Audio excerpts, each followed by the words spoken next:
S R O Thatta کی طرف سے برٹش کونسل کے تعاون سے ایس آر او ہال مکلی میں ڈسٹرکٹ ٹاسک فورس کی دوسری میٹنگ ہوئی، جس میں ضلع کے تمام ڈسٹرکٹ ٹاسک فورس کے چیئرمینز نے شرکت کی، جبکہ مہمانوں میں ڈپٹی ڈائریکٹر سوشل ویلفیئر خدا بخش بیرانی، ایس آر او کے سی او خواجہ غلام حسین، ڈاکٹر صفدر خواجہ، محکمہ تعلیم کے بشارت الیاس جوکیا اور نور احمد سرائی شامل تھے۔ میٹنگ میں محلہ کمیٹی کے تمام اراکین نے سال 2020 کی کارکردگی بتائی اور سال 2021 کے لیے نیا منصوبہ جوڑا اور عزم کیا کہ اس سال پچھلے سال سے بھی زیادہ اسکول نہ جانے والے بچوں کو اسکولوں میں داخل کرائیں گے، اسکول کے بڑھتے ہوئے مسائل حل کیے جائیں گے اور کھیلوں کی سرگرمیاں بھی مہیا کی جائیں گی۔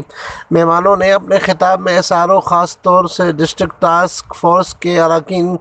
کی کاوشوں کو سراہا کہ ان کی دن رات محنت سے سینکڑوں کی تعداد میں بچے اسکولوں میں داخل ہو رہے ہیں۔ اس موقع پر S R O Thatta management کے عرفان سمو، عبدالستار بیرانی، صوبیہ عمیر، عبدالحفیظ شریفانی موجود تھے۔ امین Farooqui, fire star news net work, Thatta, Sindh.